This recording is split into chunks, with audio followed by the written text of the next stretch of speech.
Hello everybody, my mate Kevin called me. He says there's a little car show at a village called Stibbington, just past Peterborough. I believe it's around the Nene Valley Railway area. I've never even, do you know what, I've never even heard of the place, but it's not far, it's about half an hour from here. So I thought, hell, it's a Sunday, let's go and have a look, see if we can see some nice cars.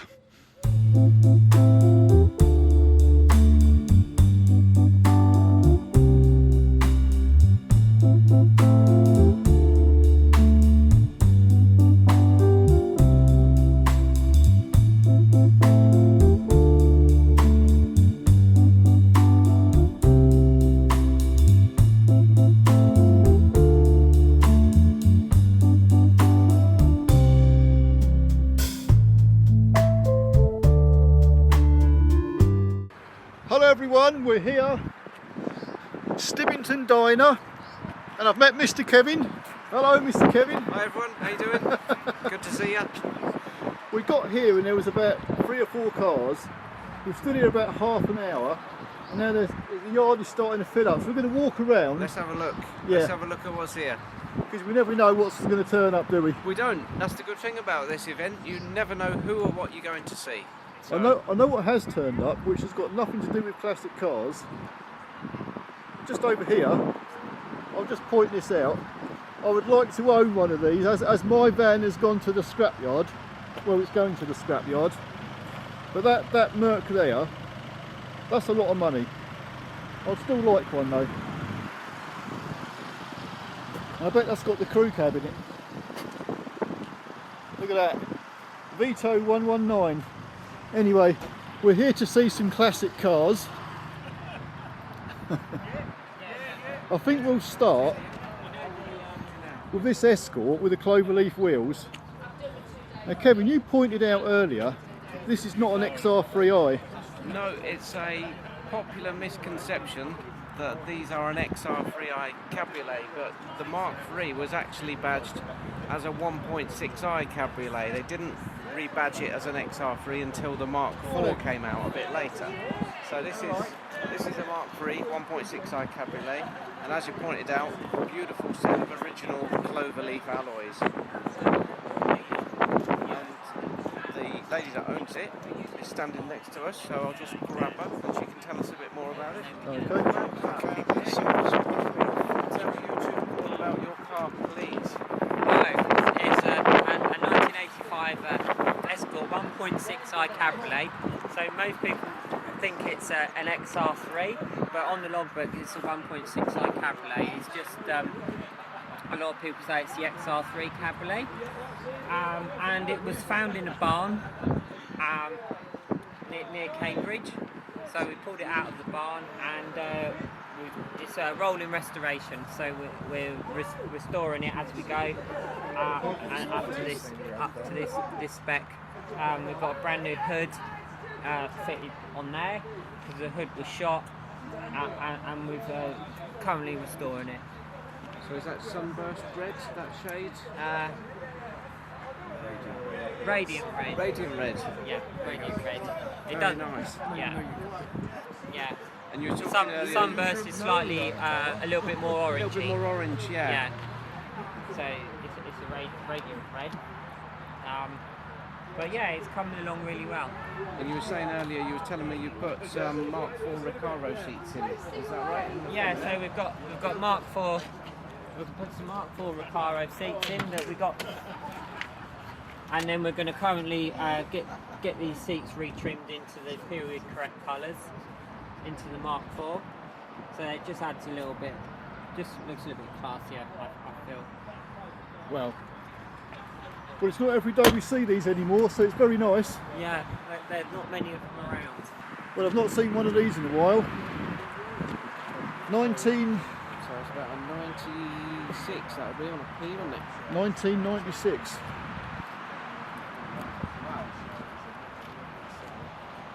Yes, in fact, that's not even that old really for a Mini. Not really. That's quite a modern one, really. Mini production ended in 2000, so this is a bit of a later one. They did go through a few changes, tweaking the engines and bits and pieces. Yeah. And the thing with minis, a lot of minis, the owners make them very individual. So I couldn't tell you what model of mini this is because people like to paint them in different colours, put different wheels on, and they personalise them.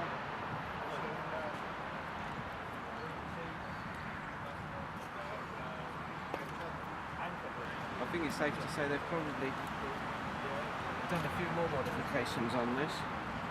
Yeah. I can tell you now, I've done a lot of work on minis over the years.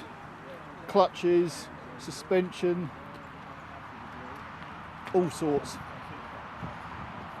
Not something I've worked on for many years now, but I do remember them. Well, working for Austin Rover in the early days, Yes. we had a lot of these. And of course, an absolute countless number of mini special editions over the years. They had loads of different Oh yeah, special editions, didn't they? oh yeah, flipping heck. The amount of engines I've had to take out of these cars, gearboxes, oh my god. Anyway, what have we got here? This car here, Ford Granada Coupe. Ford Granada, sorry, 3-litre gear coupe. So rare enough to see a Mark 1 Granada these days, because sadly most of them have ended up on the banger track. But this is the coupe, and it's a local car as well. Peterborough registration. It's absolutely mint. I was talking to the gentleman that owns this earlier, and he said it took a number of years to restore it. It's actually had a full restoration. He's owned it since 2004, but it's always been local to this area. And I think it's got a substantial history on it as well. Wow. But that is, well, it's mint, isn't it? That is something else. But you forget. We talk about today's cars and how small the old cars were, but look how long that thing is. I'll tell you what, it's certainly a beast. Even years ago, when these cars were plentiful, well, not the coupes weren't. If you wanted a saloon Granada, there were plenty about, but these coupes were pretty rare back then, back in the day.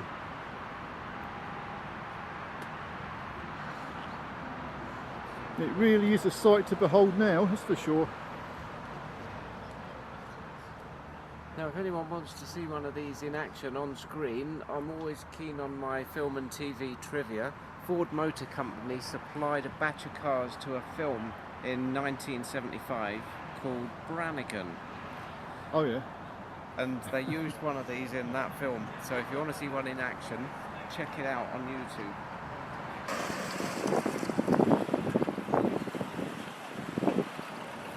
Wow, look at this old American car. Big old beak, isn't it?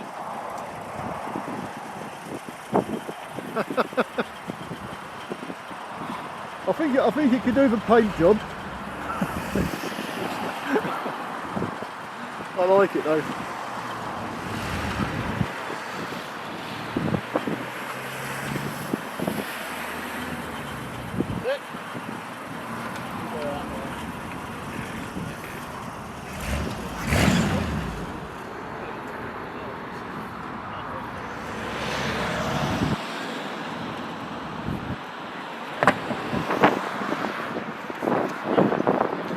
No idea what it is. Me either.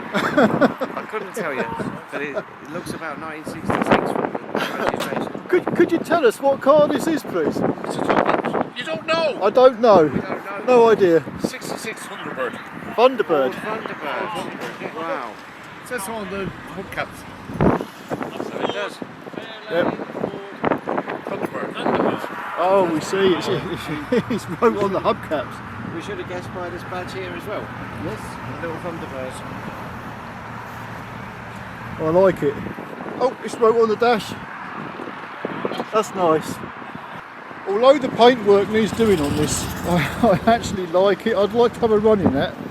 I don't think he'd let me know. Got a Volkswagen Beetle just pulling in. But while we're here, Mini Clubman. What year is this, Mr. Kevin? I think this is about 1970 on a H. So being a Clubman, we need to have a look at the front of it.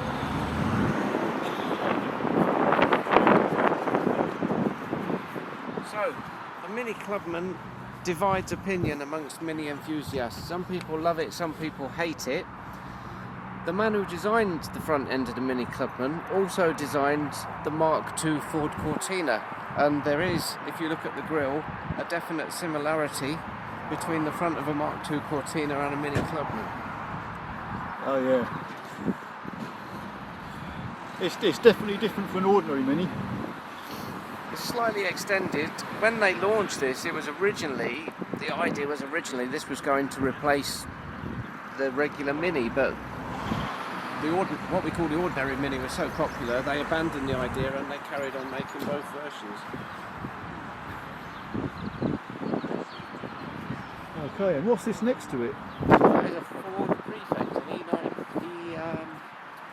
E93A Prefect. So we were saying long before our time, but very nice all the same. So this was no doubt built probably in Dagenham or maybe in Trafford Park. But that's certainly 1950s, very nice.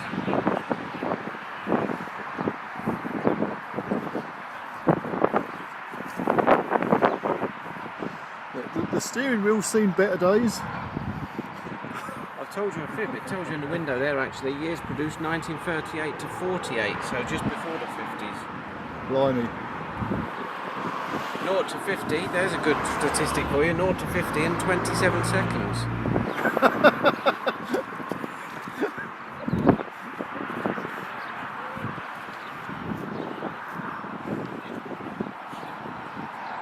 Cool. Right, we've got a lovely Morris Minor here. D-Reg. 1966, so that's the same age as the Ford Thunderbird we just looked at. 1966 people. So 1966, we were producing things like this, and in America, they had Ford Thunderbirds, so bit of a contrast. I don't know whether this is like the old hillbilly look. It's some sort of look, isn't it? Matte black paint. I think they're Pro-style wheels on the front, but certainly wider wheels on the back. If anyone's not sure what crazed paint looks like, have a look at the bonnet. Yeah. I'm sure a lot of you have seen paintwork like this. It's cracked to hell. I don't know whether that's something to do with the sun and the age of it.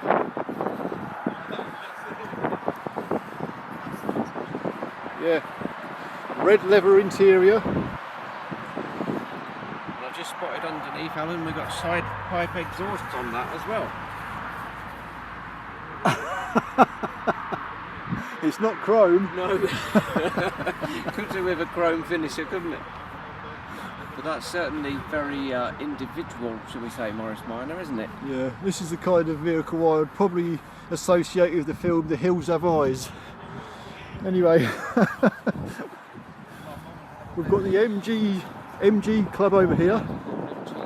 Wow, a nice set of MGs as well. So this is an MG midget.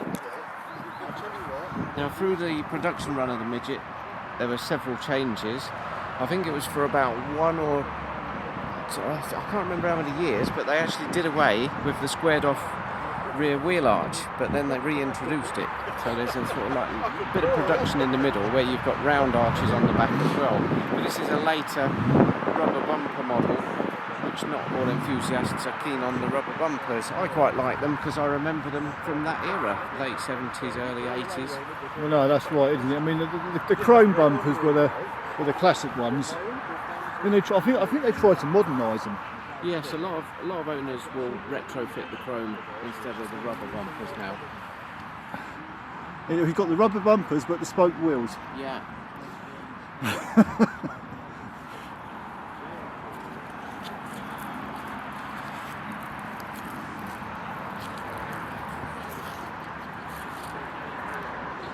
These were certainly the days, though, when cars were cars. Well, you knew you were driving a car, that's for sure.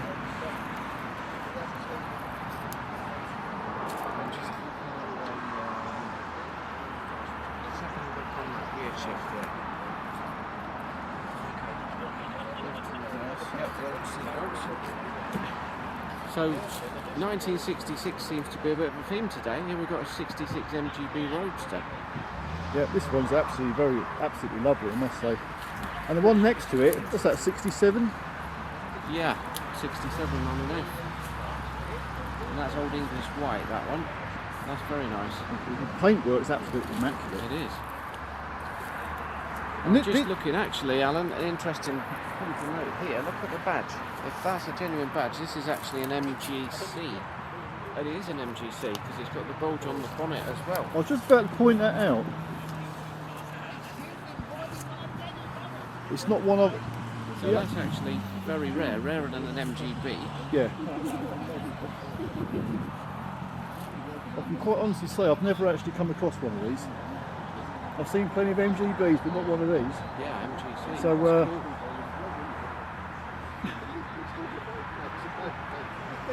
I'm actually lucky to see this here today. Very lucky. That's the good thing, as we said at the start, you never know what's going to turn up here. You just have no idea what cars you're going to see. And then an MG Magnet, a bit of a different MG. MG Magnet. That's got a lovely wooden dashboard I can see inside there. This is what I like about it, Kevin. You know your classic cars. Well, I'm just an enthusiast. I don't know everything. I'll probably get some things wrong, but just having that interest, lifelong interest in cars and classic cars. But I have to say, I do prefer these classic cars to today's modern cars. These have got more character, and we were just talking there about a wooden dashboard. More craftsmanship. It's not all plastic and airbags like it is today. It's actually crafted, and somebody's bolted that in a factory, not a robot. Everything had their own individual styles back then. Yes. Nowadays you can take a lot of these modern cars and they all sort of like mulch into one shape. They all look the same. But everything had its own little quirks. Everything had its own little designs. Flip out trafficators or indicators. I think they were called semaphore indicators. Yeah, that's right. I remember them talking about them in the highway code when I was taking my driving. Yeah. But yeah, this is very well kept.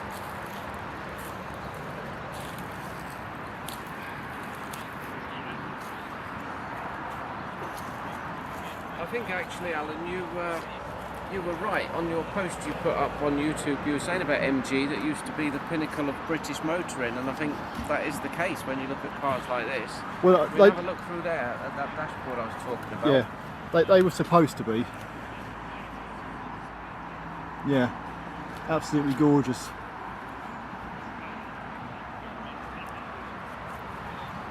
Fantastic.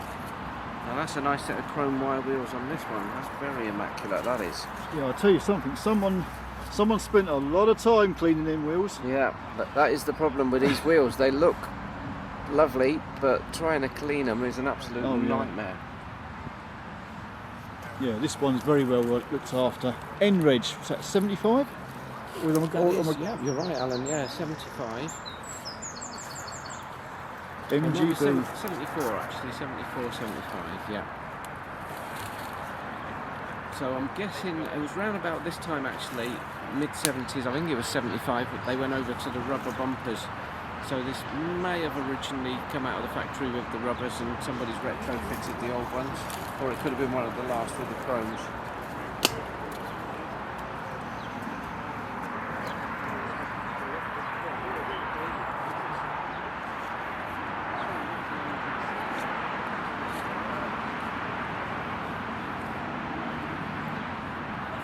So, I've got to talk about this car next door.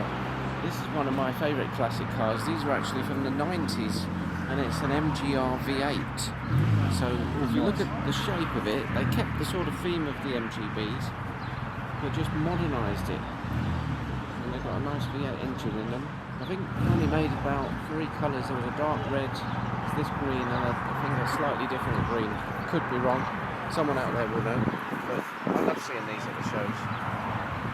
No, I would say, as this sort of the more modern MG, it's like they couldn't have produced many. No, they didn't. They made a low number of these. This was the last car to wear an MG badge before 2001. The next one was 2001, which was the MG, that was known as the Z cars. So they were basically the Rover 25, the 45 and the 75, but MG versions. So this was kind of Rover Group at the time decided to do, it was a heritage model basically. So it was for serious enthusiasts, but I love these. I think they're just the best of the 90s and the best of what had gone before. A nice kind of blend of both, as you can see from the inside. Yeah, look at that. Proper sports car. Very nice. By the way, we found the guy who's organised all of this, Mr. Mark. Good morning, my name's Mark Fishball. I run the Great North Road Vintage and Classic Vehicle meets at the Stibbington Diner. We meet twice a month, the second and fourth Sunday in the month. Today we have quite an eclectic mix of classic vehicles. Our theme today is MGs, so we've got a nice row of MG cars along the hedgerow here. MGAs, MGBs, MGCs, a nice little MG magnet behind me. Over in the car park we've got some motorbikes and scooters. So there's something here for everybody to enjoy, whether you're a motorcyclist or a scooterist or you're into your classic cars. Every time we have a meet we have new people come along with their cars, so there's always something different to look at. This MG magnet I bought today I found in a barn in Norfolk a number of years ago, and rescued it, got it home, recommissioned it, and they're great cars to drive. The MGB Magnet ZB. So if you'd like to come along to the meets, there's a Facebook page to follow called the Great North Road Vintage and Classic Vehicle Meets. Join the page and bring your classic along to the next meet. Thank you. Brilliant. Thanks for putting these shows on. It brings a lot of people together. It certainly does, yes. We all get to see some lovely classic cars. And as you've done some filming today, you notice everybody's having a good chit chat, good social event. It's nice to come out for a few hours on a Sunday morning. Yeah, absolutely fantastic. Thank you very much. Okay then, thank you. Bye. Cheers. Thank you. So we've looked at the MGB Roadsters. This one, of course, is the MGB GT Coupe, which I actually quite like these with the fastback styling. Fastback. And that's got the later Ross style wheels on that one.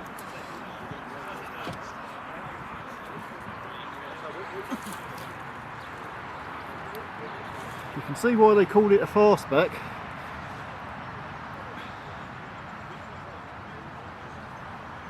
It's very nostalgic to see all these cars, so I must say. Sunroof as well. Yeah, that looks aftermarket. I think that was a later edition. That looks a bit like a 90s sunroof to me. Which was a good idea at the time perhaps, but kind of devalues your car a bit nowadays. A lot of people will go to the trouble of taking that out and putting a new panel in.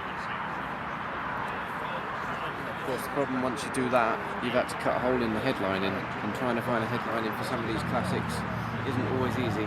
No, I shouldn't think it is. It's definitely been modified. That's got flared arches, wide wheels.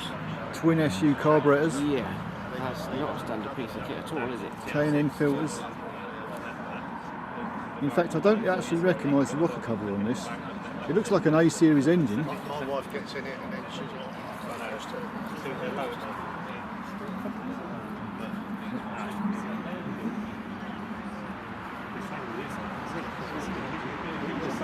When I put it all together, with the time and everything I put into it, I'd say that's an 1800, if anything. The plate is a V-Reg, so this is going to be a 79, so it's obviously had the earlier front put on it. I was talking about the rubber bumpers, so that one's been converted. I had a Morris Marina.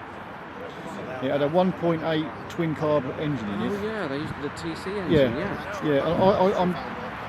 They wouldn't have a 1300 in this. No. That looks like the 1.8 if anything. I would say it is. I always like looking at the little, what do they call them? The engine plates. Oh, chassis. These chassis plates. Chassis It says plate. British Leyland on it. I just love anything that says British Leyland because it's just so nostalgic. Yeah. Austin Morris Group, British Leyland, British Leyland UK Limited. BL cars, because they went for 101 names, didn't they? BMC, British Leyland, BL cars, BL, Austin Rover, Rover Group, MG Rover. Right, last in the MG lineup. We have 2008. We have an MG TF. Now, yeah, 2008. As we know, MG Rover actually went into liquidation in 2005. So there were some leftover stocks that got registered later, but also a company in China took them on and carried on marketing them in the interim years. It was interesting to note when Longbridge closed down after MG Rover went bust. There is some footage online. Somebody went and had a tour, look round the factory, and there was about 2 or 3 of the body shells in this colour still sitting half made because they literally just closed down overnight. It's sad, really, the way Rover went. Now I'm guessing this is one of those interim cars that the Chinese company took on because it actually says on the registration plate there, number 21 of 500. So I'm sure this is the limited edition that they did in this orange colour. So it is actually in the windscreen that we didn't even see it. It is the limited edition. TFLE 500. If we'd have seen that in the first place, we would have known. Yeah, but on the number plates tells you the 21 of 500. yeah. Oh, it's going to And we've got a limited edition badge inside with the number on it. Just there between the seats. Yes. Number 21 of 500 made. Well. Now this is nice. Morris Minor Traveller. K-Reg. Trafalgar Blue. Trafalgar Blue. Yeah. Do you know what year this is? So K, I believe, I have to keep doing my maths. I think it's about 72. 1972. I'm not really up with all these old registration plates, not anymore. But this is very nice. It's absolutely mint. And I take it that is real wood. It is, yeah. Ash frames on these. There are specialist companies that will supply you with a complete new frame because obviously they do rot, unfortunately. But yeah, lovely. Tow bar. Tow bar as well. I don't know what they intend to tow with it, but nothing too strenuous, I would hope. But this has certainly seen a restoration. It's absolutely immaculate. That is nice. Nice to see. And what have we got next? What's this? A We've got a 1980? Mark II. That is 79 or 80 on a V. That's a Ford Escort Mark II gear, which has certainly been a bit modified. That's definitely wider wheels on that than that would have come with at the time. Yeah. It's crazy to think how small these wheels were back then. 13-inch wheels. Yeah. But they were common 13-inch. Well, they were. The Mini Clubman we looked at earlier, Minis had 10-inch wheels, and that's unthinkable today, isn't it? Oh yeah. I don't think I've ever seen anything smaller than like 16-inch anymore. What do your Mondeos run on that you work on? What size wheels have they got? All the taxis are 16-inch wheels. 16 inches, And yeah. that's the smallest size you'll get on them. Yeah. And then they can go up to 18 inches, depending what wheels you put on them.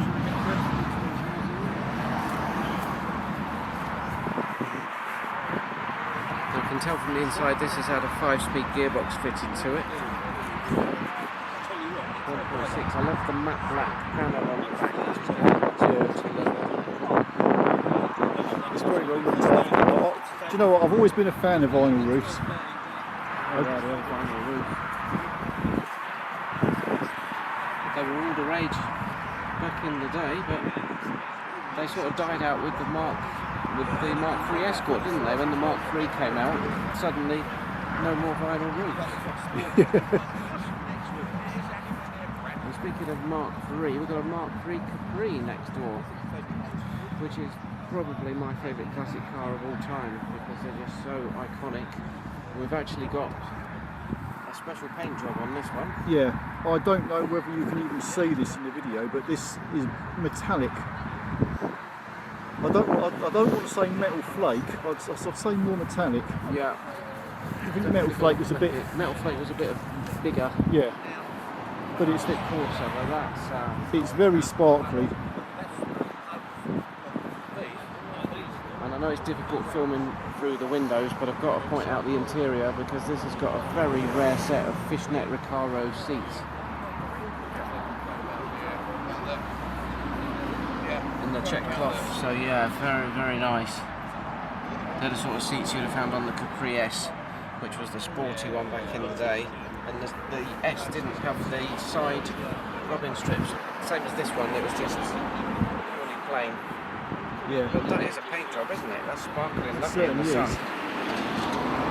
It's strange though, it's just like a flat, It's a flat, a matte look. it is, it's matte black with a rainbow fleck in it. A-Reg. What's that, 82, 83? 83, so we've gone from suffix to prefix, so this was when they had to change the numbers round because they ran out of denominations. Cool, very nice. And it's always seen this minor here. This is another one that's just pulled in. Triumph Herald. Not a convertible, but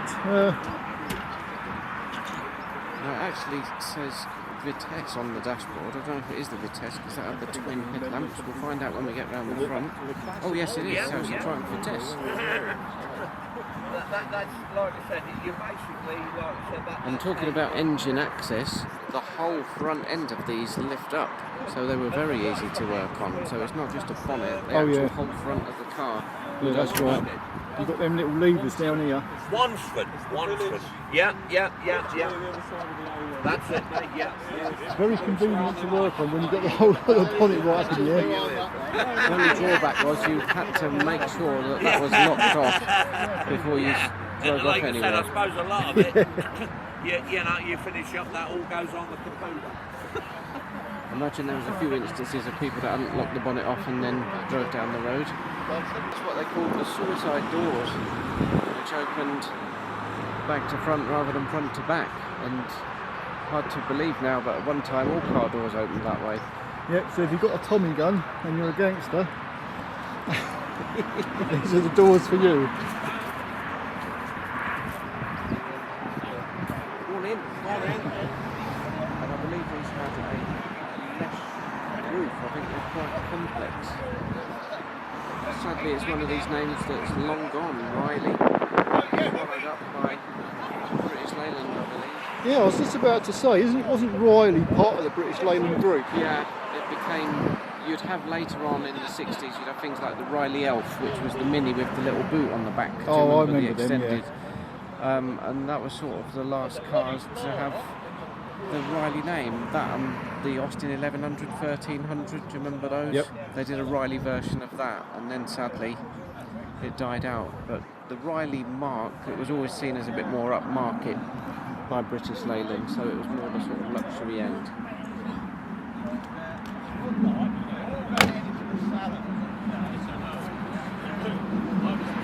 And of course we have to point out two-tone paint. Don't you miss two-tone paint, Alan? It was cool to have cars that were two colours. I think that sets that off really nice. Well, yeah, it actually does look very nice, red and black. But you're right, you don't see it anymore. No. Everything's one colour these days. Yeah. They've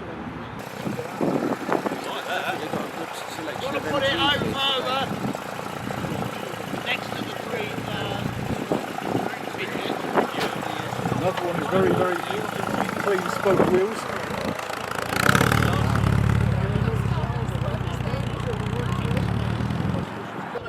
Okay, this is another rare one. A Sunbeam Rapier. I've never even heard of one of Have these. you not? I've heard of Sunbeam. What was kind of a feature of these, they were actually pillarless.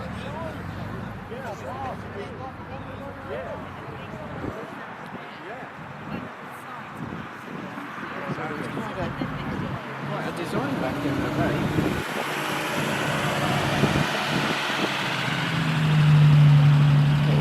A red leather dash. I take it that's walnut as well. Yeah, it is. And proper walnut back in those days as well. Not just the wrong stuff. Oh, hold on. Another end. That's another. MGA. That's another rare one. MGA with the hard top. I couldn't tell you what year that is. No, it's pre-1962, I believe, because of the number plate. Oh, and we've got an E-Type Jaguar just about to come in as well, which is certainly very different. Wow. Left-hand drive.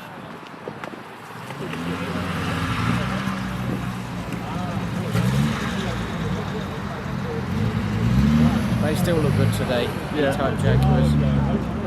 I know someone who owned one of them. It was the bane of his life. He was forever doing things to it.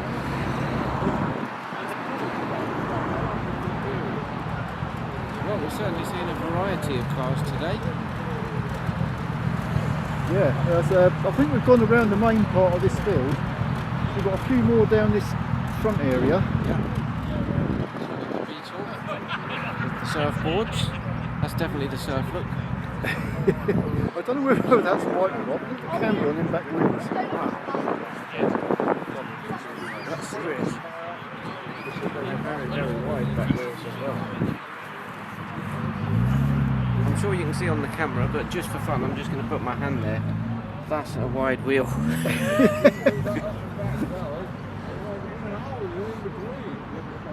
And what do you make of the paint job on the sides, Alan? We've talked about the paint job on the Capri. That's more Artex, I think, isn't it? You could say that. There's a lot of coats of paint on it. I think that's definitely a case of Herbie Goes Bananas. What's that wallpaper you used to get the in old wood chip and a glitter. Yeah, wood chip wallpaper. Wood chip wallpaper, yeah. Yeah, it's a wood chip Beetle. That's the kind of paintwork, the effect. I don't know, it kind of suits it. I think it's definitely been hand painted looking at the wing. I think someone's done that with a brush. Yeah. Nice to see though. Take it down the beach, do a bit of surfing. Well, these beetles are something you don't really see anymore. Filming Alan, yeah. Yep. So we're talking about cars looking individual. The Triumph Stag is definitely individual. Launched in 1970. That's a Series 2 Triumph Stag. You can tell the Series 2 by the coach line and the different style of wheels. That's lovely. And we've got a Triumph Stag behind us that we were just about to look at, which is also a Mark II in the white. And this one is absolutely immaculate as well.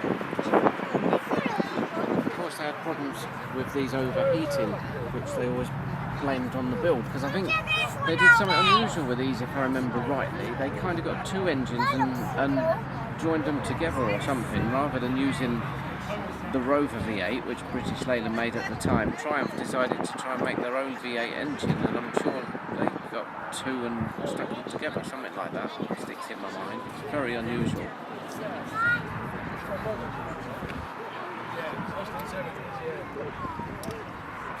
But of course the feature was always the T-bar roof, which this one's got the hood up so we can't see it.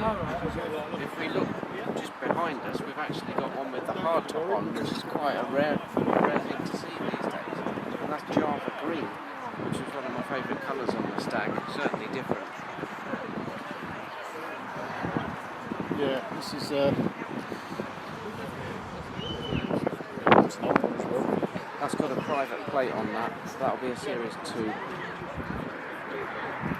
Any idea what kind of year? Well, they launched it in 70. I can't remember what year they finished production, so it's mid-70s, I would say. Oh, heavily modified engine.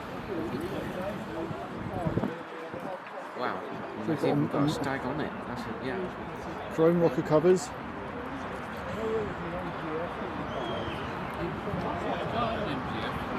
Is he still in the same? Oh right, yeah, no, I know, yeah. Tax disc tells your story there, Alan. It's got a heritage tax disc which says Feb 78, so that's quite a late one there. Oh right. That number plate threw me off a bit. Yes, private plate. And then this is a Triumph TR6, so let's have a look at the engine on this. Oh wow. Triumph TR6. This is one I've never come across either. Is that a 3 litre?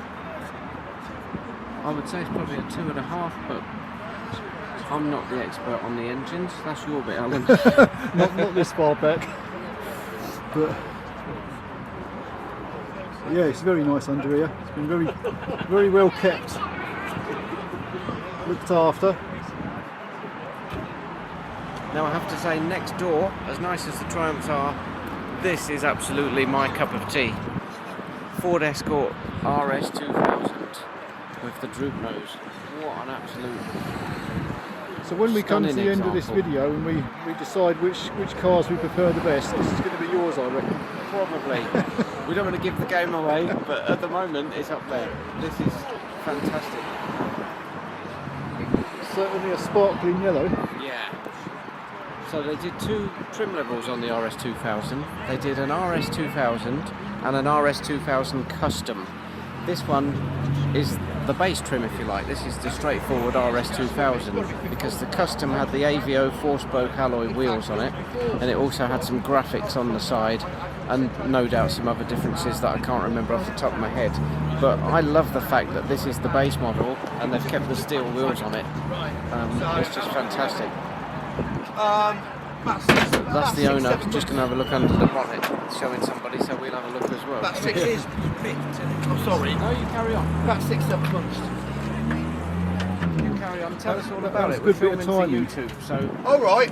if you can tell us about your car. We have met before, and I know a bit about it, but I'll Yeah, let you. it's a 1978 Mark II RS 2000 base model. So it's as basic as they get. No clock, no radio, steel wheels, no Recaros. This is how it actually, apart from a few 5-speed gearboxes and all that, I've kept it totally standard. So it's how it And left the factory, yeah? I'm second owner from new. Wow. And the first owner that purchased it brand new is a very close family friend. Fantastic. So, and I was actually having a beer with him the night before last. Was it really? Yes, I was. Yeah. Wow.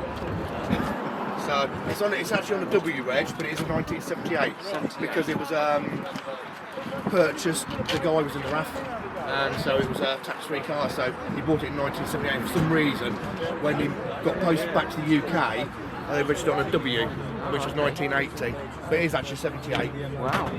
UK spec as well. So And what shade of yellow is that? that's signal yellow. Signal yellow. Signal yellow.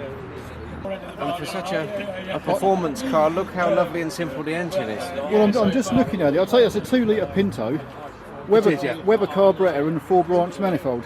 Yeah. I've put a 5-speed box in it. It's similar to what I had in my old Mark III Cortina. Yeah, well, it would have been, yeah. Same engine, It'd be the same engine and box. I used to love the Pintos. They went well. Good engine, weren't they? Excellent, love it. Well, we've got a stag on the roof.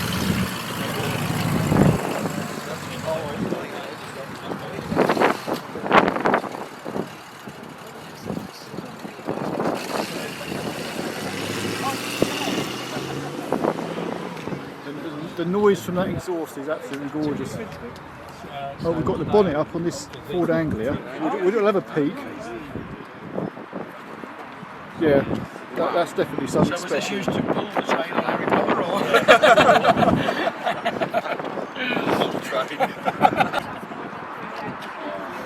I do remember these. Oh, right, TR8. TR8, 3.5 litre. So very purposeful. 1980, that'll be on the W. Now these divided opinion at the time, didn't they? When you look at things like the Triumph TR6, the styling was suddenly very radical. The wedge, but I just remember thinking these were cool as a young boy in the 80s. They just looked hard. Yeah, well, I mean, I remember plenty of TR7s, but I don't remember the TR8s. The TR8 was very short production run towards the end of Triumph production. Well, TR7 production, I should say. I remember there was a story that somebody, when this was launched, they walked along the side of it, they walked around the car and they said, oh, it's the same on the other side, because that was how much they disliked it. But I think it's great. I love a TR7. No, they were a style of their own. Oh yeah. Well, we're certainly going back in time now with this one. Now this, of course, is not my specialist area, but I believe it's a Morris 10. This is, wow, this is something, isn't it? We talk about maintaining classic cars. I bet this takes a bit of caring for. Yeah. Bonnie and Clyde come to mind. Yeah. And look at the door lever handles on there. That's something that's just strange, and you've got your little rope door pulls to shut your doors. Different time altogether. I agree.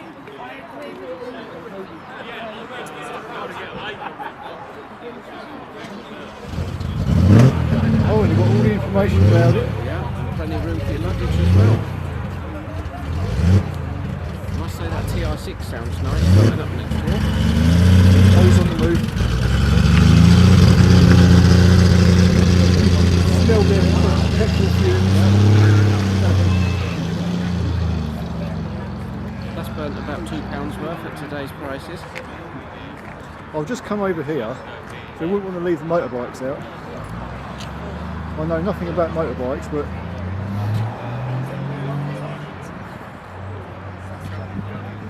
I thought I'd just get these in here anyway.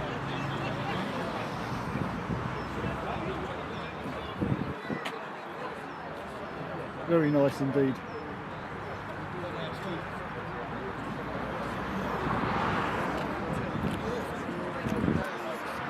Well, it hasn't been bad. I suppose we'll come to this final one. We better come to this. I don't know what the hell it is, Me but either. I think it's based on the Citroen 2CV. It's a Lomax. Yeah.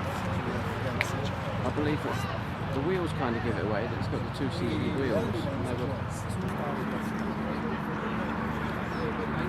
I guess it is a kit car. Three wheels, yeah, Lomax. I don't know if Lomax was a kit or whether they were a manufacturer. I imagine it's quite noisy. Yeah, well, look out for this one as he starts the engine up.